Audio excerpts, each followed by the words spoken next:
오늘 함께 말씀 보도록 하겠습니다. 데살로니가전서 4장 13절에서 17절까지 말씀 우리 한 목소리로 함께 봉독하겠습니다.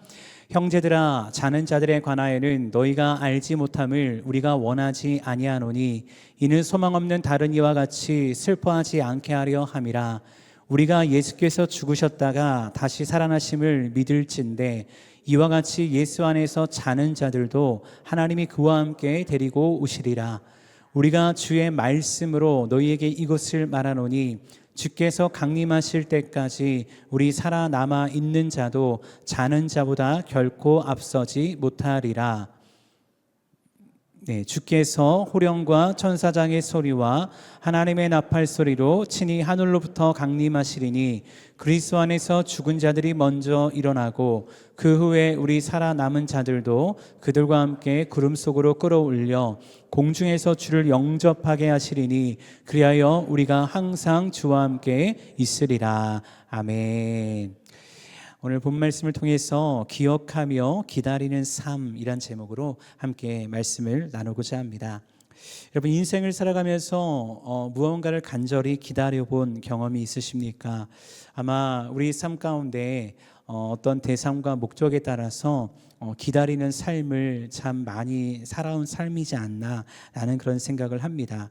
사실 기다림은 쉽지 않습니다. 그러나 무언가를 누군가를 기다린다면 그 이유는 무엇일까요?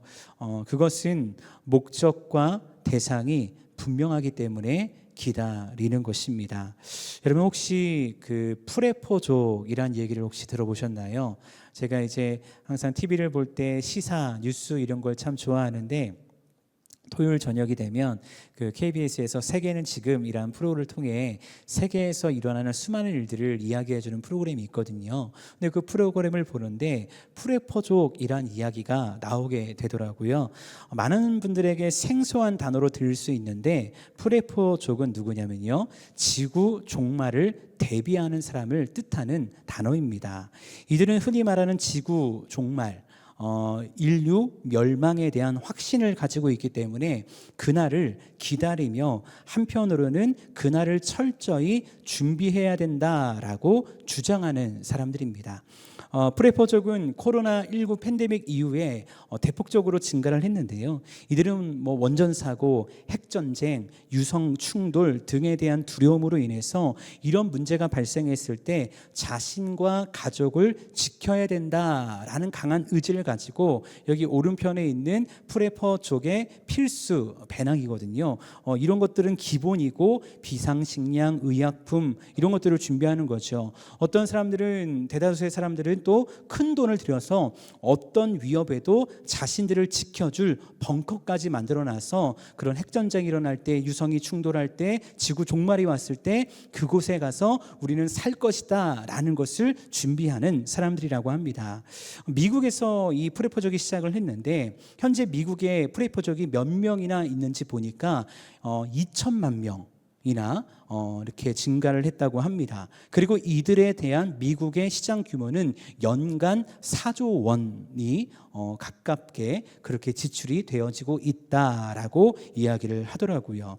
또한 미국에서 시작된 프레포족은 전 세계에 영향을 주어서 각 나라에도 이 의견에 동의하고 스스로가 프레포족이 되기를 원하는 그런 사람들이 증가하고 있다고 합니다. 물론 우리 대한민국 안에도 이런 사람들이 있다고 이야기를 하지요. 여러분, 이들은 왜 일어나지도 않을 일에 대해서 염려하고 준비하는 것일까요? 그 이유는 간단합니다. 그날이 올 것이라는 확신이 있기 때문에 그날을 기다리고 한편으로는 그날을 대비하는 것이죠. 제가 앞서 기다림에 대한 질문을 여러분께 드렸는데요.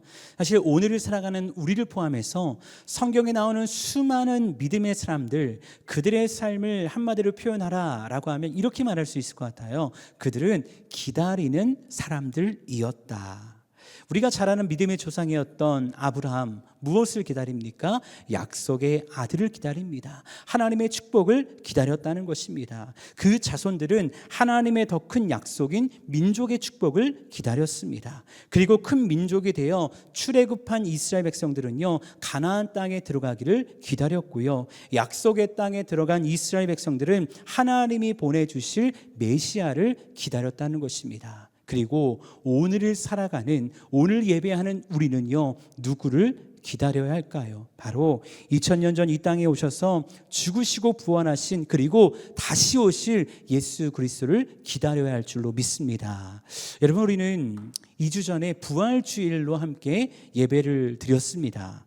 그런데 부활주일 이후에 우리가 정말 잊지 말아야 할 것이 있으니, 그것은 부활하셔서 승천하신 예수님께서 반드시 이 땅에 다시 오신다는 것입니다. 사실 우리가 신앙생활을 하며 예수님을 기억할 때 많은 사람들이요, 예수님의 초림, 즉 십자가 사건을 많이 생각합니다. 그런데 예수님의 이 땅에 오심은요, 정확히 말씀드리면 한 번이 아니라 두 번이라는 것이죠.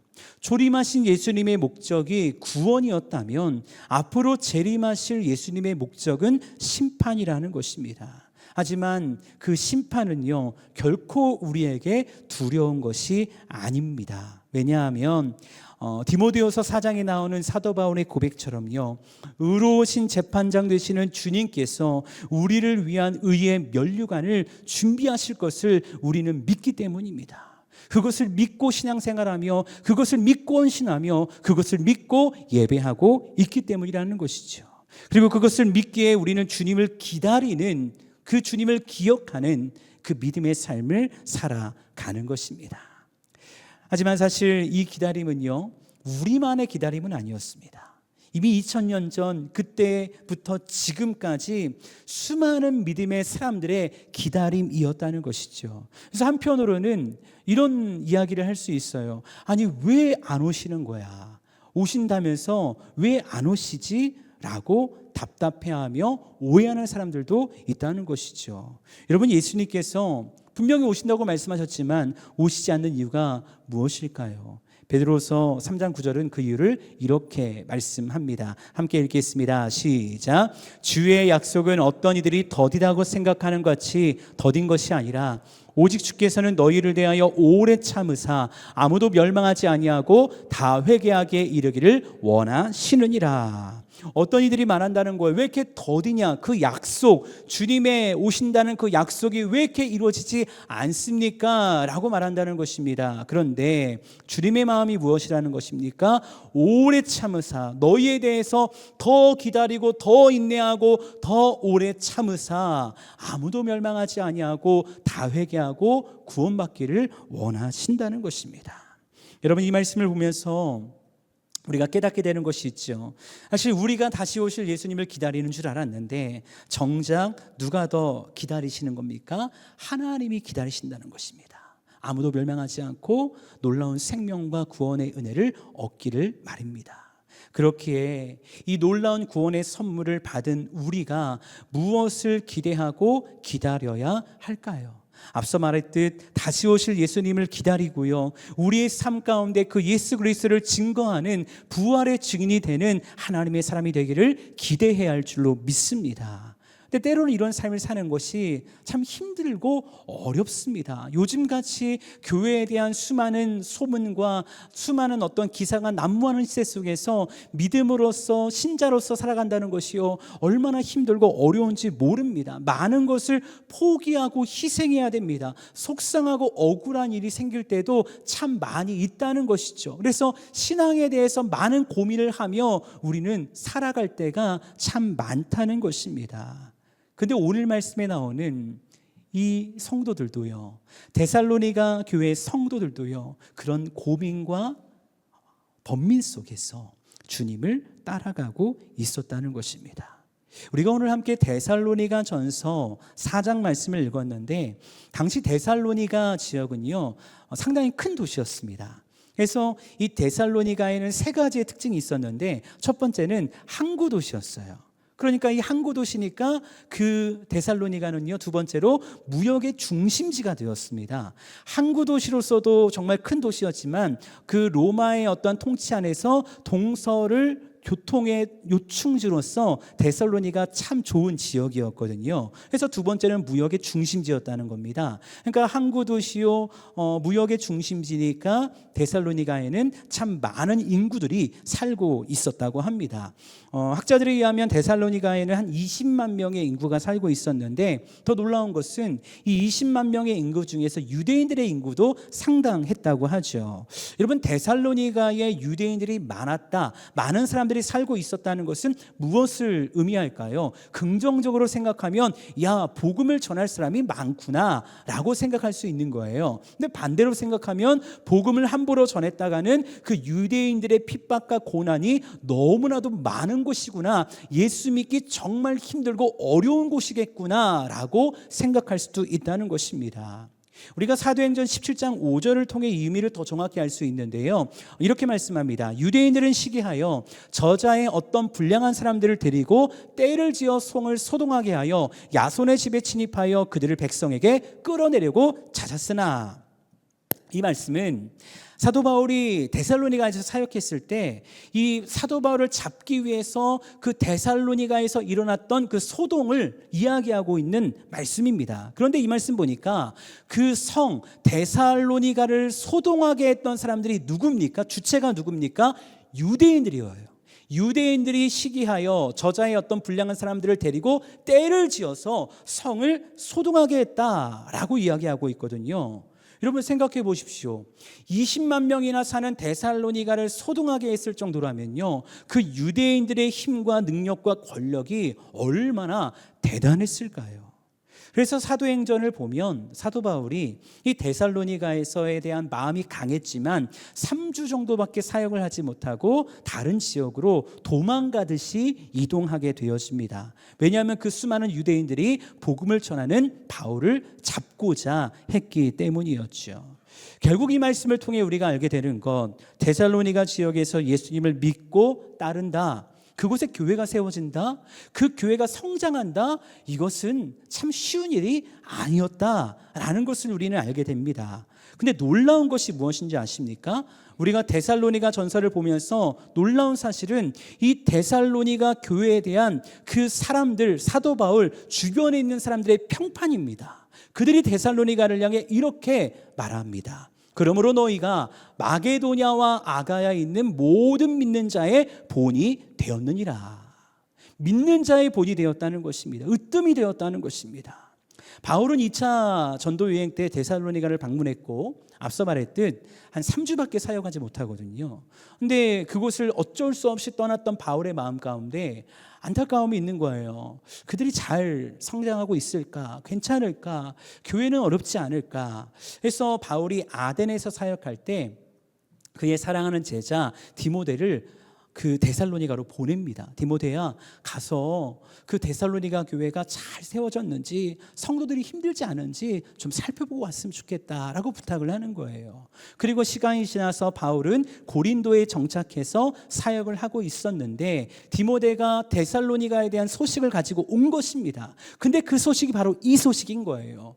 선생님, 바울 선생님, 데살로니가 교회가 마게도냐와 아가야에 있는 모든 믿는 자의 본이 되었습니다. 너무나도 감사하게 잘 성장하고 있습니다. 여기서 말하는 마게도냐와 아가야는요, 한 도시를 뜻하는 것이 아닙니다. 지도를 좀 준비했는데요, 예를 들어 창원이 도시의 지명이라면 경상남도는 창원이 속한 지역을 포괄하지 않습니까? 이와 같이 마게도냐와 아가야는 많은 도시들을 포괄한 큰 행정지역이거든요. 그러니까 마게도냐에 빌립보도 있고 네아폴리도 있고 데살로니가도 있는 거예요. 아가야에 아덴도 있고 고린도도 있듯이 엄청나게 큰 지역을 의미합니다. 그런데 마게도냐와 아가야에 있는 모든 교회 가운데 믿는 자의 본이 된 교회가 어떤 교회였다? 데살로니가 교회였다는 것입니다. 그렇다면 이들은 참 그렇게 힘들고 어려운 상황 속에서 어떻게 주님을 따라가는 이 믿음의 본이 되는 삶을 살아갈 수 있었을까? 그 원동력이 무엇이었을까? 바울은 이렇게 말합니다. 우리 말씀 같이 한번 읽어보겠습니다. 시작. 너희가 어떻게 우상을 버리고 하나님께로 돌아와서 살아계시고 참되신 하나님을 섬기는지와 또 죽은 자들 가운데서 다시 살리신 그의 아들이 하늘로부터 강림하실 것을 너희가 어떻게 기다리는지를 말하니. 아멘. 여러분, 이 말씀을 통해 우리가 깨닫게 되는 것이 있습니다. 데살로니가 교회가 믿는 자의 본이 될 수 있었던 이유, 그 원동력은 무엇이었냐? 바로 다시 오실 주님, 그의 아들이 하늘로부터 강림하실 것을 기다리는 재림의 신앙이 그들 가운데 가득했기 때문이라는 것입니다. 제가 앞서 말씀을 전할 때 데살로니가는 부유한 도시였다라고 말씀드리지 않았습니까? 여러분, 이런 도시에서 살아가는 사람들 어떻게 살아갈까요? 정말 치열하게 살아갈 겁니다. 그들은 이 땅의 부와 명예, 세상의 권력을 많이 가지기 위해서요, 정말로 열심히 살아왔을 겁니다. 근데 그런 삶을 살아온 사람들이요, 그것을 내려놓고 포기한다는 것이 쉬웠을까요? 어려웠을 거예요. 근데 예수님을 믿는 순간 그들이 살아가는 공동체에서 외면을 받습니다. 그들이 추구했던 삶 자체가 흔들리는 혼란스러운 삶은 이들이 경험하고 있었다는 거예요. 하지만 이들은 세상의 외면과 공격에도요 끄떡하지 않습니다. 왜냐하면 이들에게 있어서 인생, 다시 말하면 죽음을 바라보는, 인생의 끝을 바라보는 관점이요 완전히 바뀌었기 때문입니다. 사실 인생의 모든 끝 무엇입니까? 부인할 수 없는 사실 하나입니다. 죽음입니다. 그래서 히브리서 9장 27절은 모든 인생이 걸어갈 길을 이렇게 말씀합니다. 한 번 죽는 것은 사람에게 정해진 것이요 그 후에는 심판이 있으리니. 근데 만약에 한 번 죽는 것은 사람에게 정해진 것이요 까지만 믿는다면 어떤 삶을 살아갈까요? 인생의 끝이 죽음이라는 것을 믿는다면요, 한 번밖에 없는 인생, 먹고 마시고 즐기고 쾌락만을 위해, 나의 성공만을 위해서 살아갈 것입니다. 사실 데살로니가 교회 성도들의 삶, 이 복음을 경험하기 전에는요 그런 삶이었을 거예요. 치열한 삶이었을 거예요. 성공만을 위한 삶이었을 겁니다. 그런데 성경은 모든 인생에게 오는 이 죽음이 끝이 아니라고 말하거든요. 왜냐하면 예수 그리스도 안에 있는 자들은 부활의 첫 열매 되신 주님을 따라 그 부활의 영광을 누리게 될 것이기 때문이라고 선언하기 때문입니다. 그래서 사도 바울이 고린도전서에서 부활장이라고 불리는 15장에서 무엇을 선언합니까? 부활에 대해서 이렇게 선언합니다. 만일 그리스도 안에서 우리가 바라는 것이 다만 이 세상의 삶뿐이면 모든 사람 가운데 우리가 더욱 불쌍한 자이리라. 그러나 이제 그리스도께서 죽은 자 가운데서 다시 살아나사 잠자는 자들의 첫 열매가 되셨도다. 아멘. 바울은 말하죠. 예수 믿는 것이 이 세상의 삶을 위한 것이라면 우리는 어떤 삶이라고요? 불쌍한 사람이다. 더욱 불쌍한 자이리라 라고 말합니다. 그러나 우리가 불쌍하지 않는 이유는 무엇입니까? 바울은 당당하게 외치는 거예요.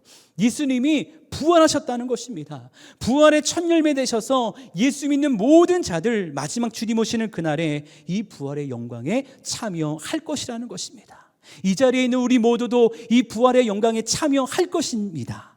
그 은혜가 우리 모두의 은혜가 될 줄로 믿습니다. 그런데 데살로니가 교회 성도들에게 한 가지 문제가 있었어요. 그것이 무엇이냐면 재림에 대해서, 이 부활의 영광에 대해서 한 가지 오해하고 있었던 것이 있었으니 그것은 주님이 오시는 그날 살아있는 자만이 그 재림의 영광을 누릴 수 있고 죽은 자들은 그 영광을 누릴 수 없다라고 생각을 했던 것입니다. 그래서 바울이 그들의 잘못된 재림감을 잡아주기 위해서 그들에게 이렇게 말씀하는 겁니다. 형제들아, 자는 자들에 관하여는 너희가 알지 못함을 우리가 원하지 아니하노니 이는 소망 없는 다른 이와 같이 슬퍼하지 않게 하려 함이라 라고 말합니다. 바울은 말합니다. 소망 없는 다른 이와 같이 슬퍼하지 말아라. 그들은 죽은 자가 아니다. 다른 관점에서 이렇게 얘기합니다. 자는 자들이다 라고 말합니다. 14절 말씀에서 예수 안에서 자는 자들이다 라고 말하거든요. 예수님께서 공생의 사역을 하시면서요, 이 부활에 대한 이 진리를 알려주기 위해서 특별한 기적을 2번이나 보여주시죠. 첫 번째는 마가복음 5장에서 야이로의 딸, 회당장이었던 야이로의 딸을 살리십니다. 그리고 우리가 너무나 잘 아는 것처럼 요한복음 11장에서 베다니에 사는 나사로를 살리십니다. 야이로의 딸은 죽어서 누워 있었고 나사로는 죽은 지 나흘이 되어서 냄새가 나고 무덤에 안치가 되어 있는 상황이었습니다. 그런데 이 죽어 있는 야이로의 딸 그리고 나사로를 향한 예수님의 선언이 무엇인지 아십니까? 동일한 선언입니다. 너희가 어찌하여 떠들며 우느냐? 이 아이가 죽은 것이 아니라 잔다라고 말씀하십니다. 우리 친구 나사로가 잠들었도다. 그러나 내가 깨우러 가노라 라고 말씀하시는 거예요. 여러분, 죽은 자와 자는 자 외형적으로는요 비슷해 보입니다. 근데 큰 차이가 있어요. 어떤 차이가 있을까요? 자는 자에게는요 어떤 희망이 있는 것입니까? 깨어나는 희망이 있다는 겁니다. 그래서 예수님 말씀하십니다. 나사로가 잠들었도다. 그러나 내가 깨우러 가노라 라고 말씀하고 있다는 것입니다. 여기서 우리는 죽은 자를 바라보는 관점의 차이를 분명하게 보게 되는 것이죠. 잔다, 깨운다. 그렇다면 이들이 깨어나는 때가 언제인가가 중요한데, 오늘 말씀을 통해 보건대 그때는 언제입니까? 우리 주님이 이 땅에 다시 오시는 그 날인 것입니다. 그래서 바울은 슬퍼하지 마라, 소망 없는 자들처럼 울지 마라, 그날에 이런 영광이 오게 될 것이다 라고 이어진 16절 17절에서 이렇게 말씀합니다. 이 말씀 우리 같이 한번 읽어보도록 하겠습니다. 시작. 주께서 호령과 천사장의 소리와 하나님의 나팔 소리로 친히 하늘로부터 강림하시리니 그리스도 안에서 죽은 자들이 먼저 일어나고 그 후에 우리 살아남은 자들도 그들과 함께 구름 속으로 끌어올려 공중에서 주를 영접하게 하시리니 그리하여 우리가 항상 주와 함께 있으리라. 아멘. 여러분, 이 말씀을 정말 믿으십니까? 주님께서 정말 오시는 그날 우리 믿음의 선조들, 믿음의 동역자들, 그들이 먼저 일어나고 우리도 주와 함께 일어나 항상 주와 함께 있는 이 영광의 날 정말 우리 가운데 소망하고 기억하고 기다리고 계십니까? 그러면 우리가 이것을 정말 기억하고 기다린다면 우리가 해야 할 일 무엇일까요? 다른 것 아닙니다. 그 주님을 맞이할 준비를 해야 하는 것이죠. 기쁨과 감사로 그날이 분명히 있어 올 거야 라는 확신 속에서 진짜 있는 것처럼 살아가는 겁니다. 진짜인 것처럼 그것에 내 목숨을 걸고 내 시간을 걸고 내 마음을 걸고 그렇게 살아가는 것입니다. 근데 여러분, 그날 중요한 것은 무엇일까요? 그날은 아무도 모릅니다. 이 땅에 사실 너무나 많은 양치기 소년들이 있죠. 자기가 예수다 라고 말하는, 예수가 재림했다 라고 말하는 이단들이 많습니다. 이 땅에 종말이 왔다 라고 말하는 말도 안 되는 종말론을 퍼뜨리는 자들도 있다는 것입니다. 그러나 기억했으면 좋겠습니다. 마지막 때 아무도 모릅니다. 하나님만이 아십니다. 하나님의 주권입니다. 단 예수님께서 그 마지막 때에 일어날 일들에 대해서 우리에게 힌트를 주신 게 있어요. 그 말씀이 마태복음 24장에 말씀이 나오지 않습니까? 그때에 이런 일이 일어날 거야. 그러면 그런 일들을 보면서 우리는 뭘 깨달아야 될까요? 아, 주님이 나의 영적 알람을 울리시고 있구나. 너 깨어나야 돼. 너 더 동행해야 돼. 너 더 의지해야 돼. 라고 우리의 영적 알람을 울리시는구나 라고 하며 우리는 그날을 준비해야 되는 것입니다. 여러분, 그때에 우리는 준비하는 자가 되기를 주님의 이름으로 축복합니다. 준비하는 자에게는 예수님의 재림이요 기쁨과 감격이지만 준비하지 않은 자에게는요 예수님의 재림이요 저주이고 악몽일 것입니다. 왜 그런 줄 아세요? 기회는 단 한 번뿐이거든요. 우리가 마태복음 24장을 소예언서라고 부르거든요. 그런데 그 다음 장인 마태복음 25장을 보면 예수님께서 친절하게 그때에 너희가 어떤 삶을 살아야 되는지 세 가지 비유를 통해 말씀하십니다. 예수님 말씀하시는 거예요. 그날이 올 건데 그때 너희는 기름을 준비한 5 처녀가 될 것이냐, 기름을 준비하지 않고 잠만 자고 있던 5 처녀가 될 것이냐.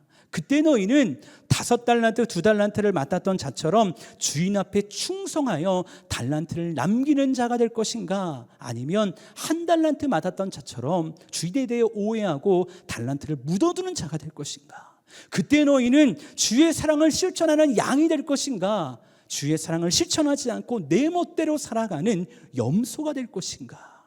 우리에게 묻고 있다는 것입니다. 결국 이 말씀의 비유를 통해 우리가 깨닫게 되는 것, 준비하는 자들에게는 신랑이 온 것이 영광의 기쁨이지만 준비하지 않는 자들에게는 땅을 치고 후회할 만큼 이를 가는 그 슬픔과 고통이 될 것이라는 것입니다. 근데 감사하게도 오늘 말씀에 나오는 데살로니가 교회 성도들은 어떤 자들이었습니까? 힘들고 어려웠지만 그들은 그날이 올 것이라는 것을 기억하기 때문에 기다리는 그런 삶을 살아가는 자들이었다는 겁니다. 그래서 바울은 그들에 대해서 이렇게 말합니다. 이어진 5장 말씀 가운데 주의 날이 밤에 도둑같이 이룰 줄을 너희 자신이 자세히 알기 때문이라. 주의 날은 모든 사람들에게 도둑 같은 날이 될 거라는 거예요. 그런데 우리에게는 그런 날이 되지 않을 겁니다. 그래서 4절 말씀에 이렇게 말씀하는데요, 4절 같이 한번 읽어보겠습니다. 시작. 형제들아 너희는 어둠에 있지 아니하며 그날이 도둑같이 너희에게 임하지 못하리니. 아멘. 여러분, 이 말씀이 우리 개인과 가정, 우리 교회를 향한 메시지가 될 수 있기를 주님의 이름으로 축원합니다. 그래서 믿지 않는 자들에게는 예수님의 재림이요, 갑자기 집에 들어온 도둑과 같이 깜짝 놀라고 두려울 일이지만 어둠에 있지 아니하고 빛 가운데 믿음의 길을 걸어가는 우리에게는 그 예수 그리스도의 재림이 기쁨과 감사요 축제가 될 수 있기를 주의 이름으로 축원합니다. 우리 주님 분명히 다시 오십니다.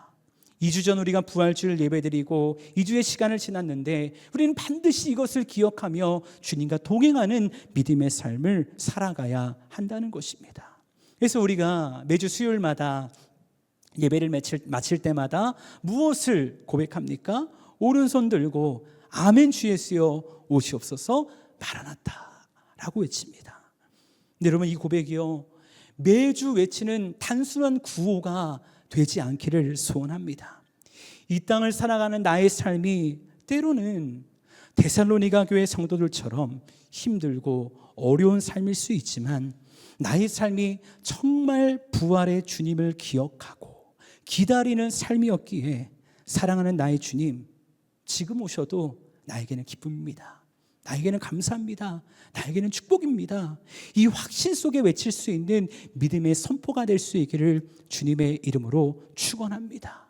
주님의 그 주신 은혜와 사랑을 통해서 주님이 우리에게 주셨던 그 은혜를 붙잡고 주님 오시는 그날까지 주와 동행하는 우리 모두가 될 수 있기를 주님의 이름으로 축복합니다.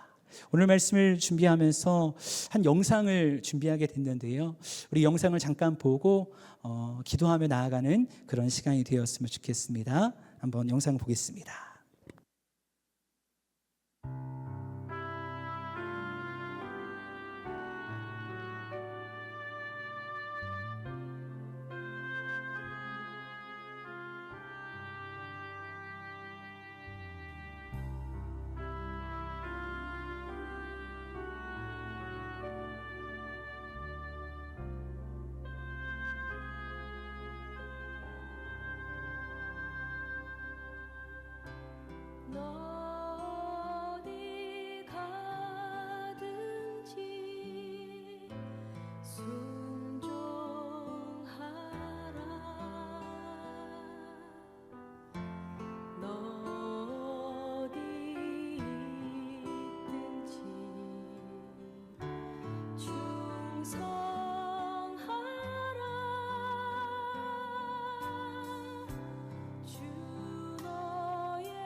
네, 오늘 함께 말씀을 나누면서 이런 말씀의 제목을 처음에 말씀드렸죠. 기억하며 기다리는 삶.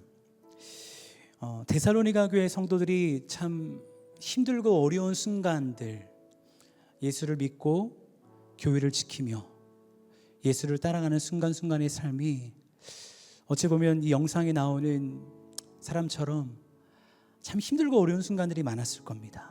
근데 그때마다 무엇이 기억났을까요?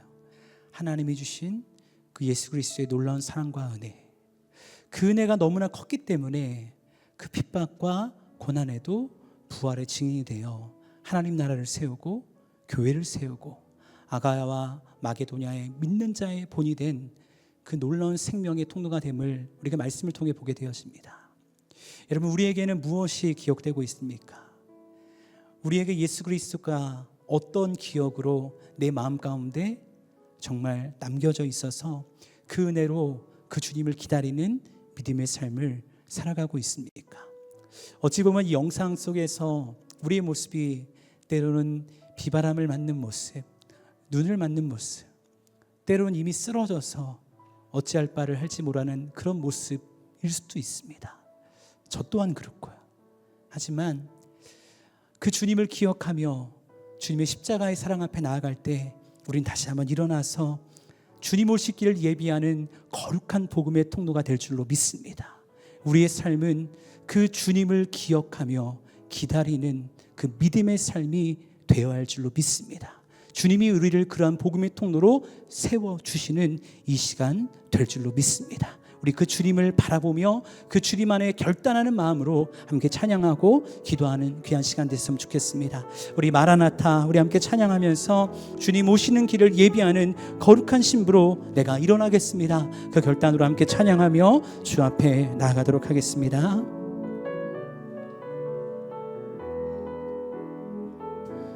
마라나타, 주 예수여, 마라나타, 주 예수여, 어서 오시옵소서.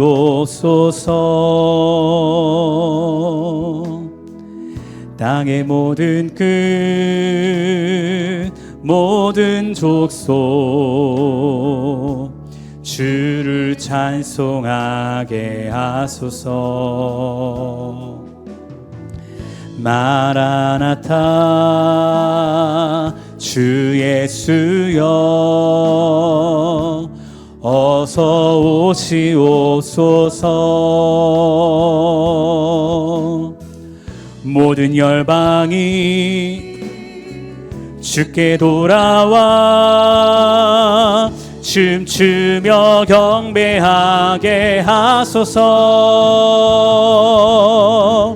우리 주님 다시 오실 길을 만들자. 십자가를 들고 땅끝까지 우린 가리라. 우리 주님 하늘 영광 온 땅 덮을 때 우린 땅끝에서 주를 맞으리. 마라나타, 마라나타. 아멘. 주 예수여, 오시옵소서. 마라나타, 마라나타. 아멘. 주 예수여, 오시오. 우리 주님 다시 오실 길을 만들자. 우리 주님 다시 오실 길을 만들자. 십자가를 들고 땅끝까지 우린 가리라. 우리 주님, 우리 주님 하늘 영광 온 땅 덮을 때 우린 땅 끝에서 주를 맞으리. 마라나타 마라나타. 아멘. 주 예수여 오시옵소서.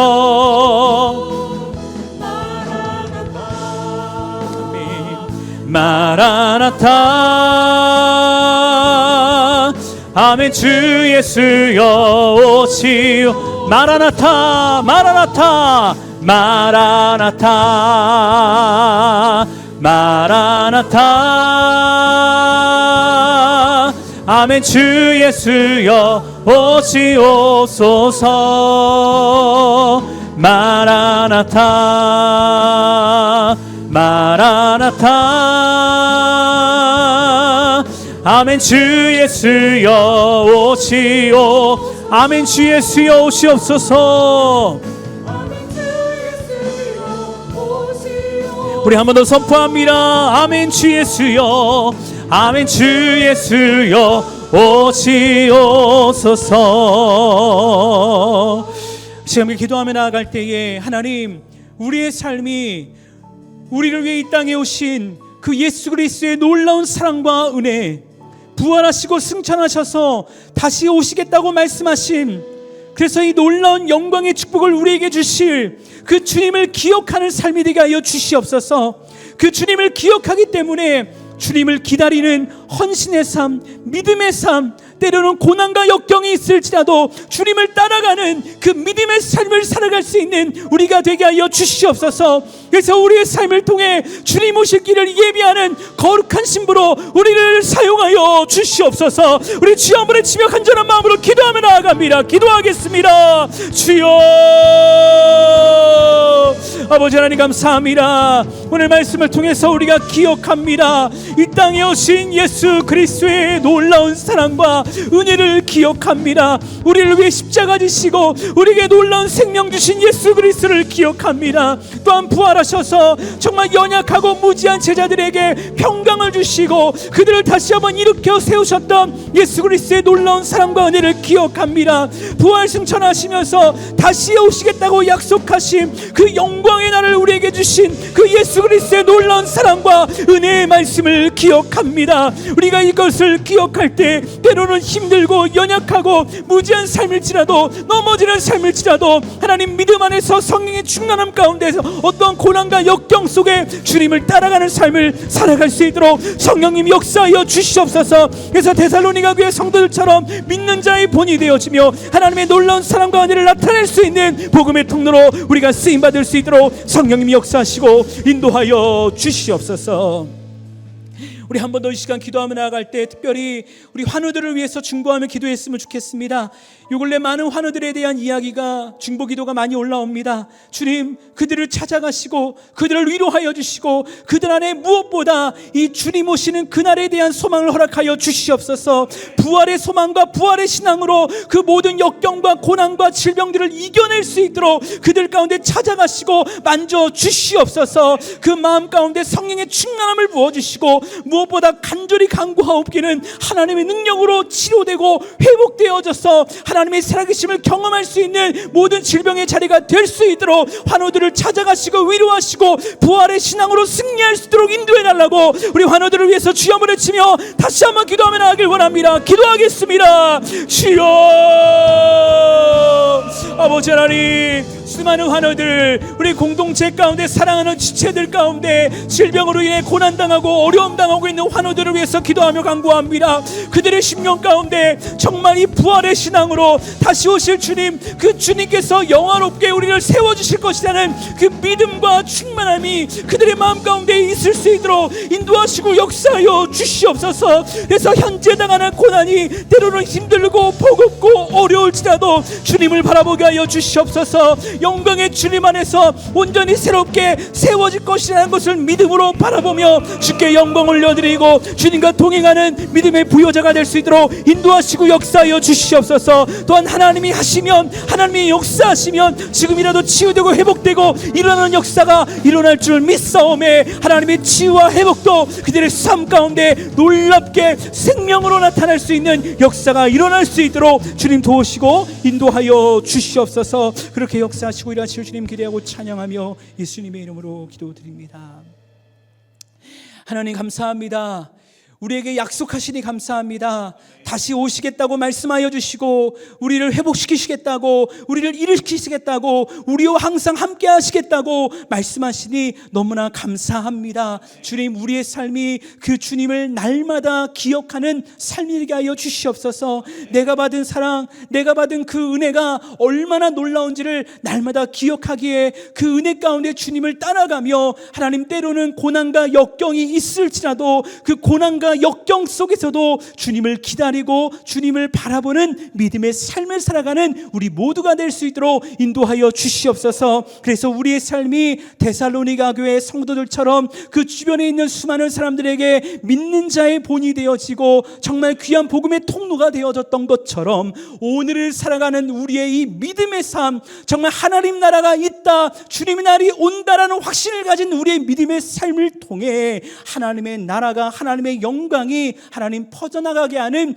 복음의 통로가 되는 우리 모두가 될 수 있도록 우리를 사용하여 주시옵소서. 특별히 하나님, 우리가 중보합니다. 수많은 환우들, 질병 가운데 어려움 당하고 고난 당하고 있는 환우들, 그들을 위해 중보하며 기도합니다. 하나님, 그들의 마음 가운데 이 예수 그리스도에 대한 소망으로 충만하게 채워 주시옵소서. 부활의 신앙으로 일어나게 하여 주시옵소서. 사망의 권세 속에 무너지는 것이 아니라 그 사망 권세를 이기신 예수 그리스도의 능력으로 일어나게 하여 주시옵소서. 또한 하나님이 역사하실 때 여호와 라파, 나는 너희를 치료하는 여호와 하나님이라 말씀하신 하나님의 능력으로 치료와 회복도 일어나게 될 줄로 믿습니다. 그 주님을 간구하오매 하나님의 뜻 가운데 치유와 회복을 경험할 수 있는 모든 환우들 될 수 있도록 그들을 찾아가시고 위로하시고 축복하여 주시옵소서. 그렇게 역사하시고 일하실 주님을 기대하고 찬양하오며 살아 역사하시는 우리 구주 예수 그리스도의 이름으로 기도드렸사옵나이다.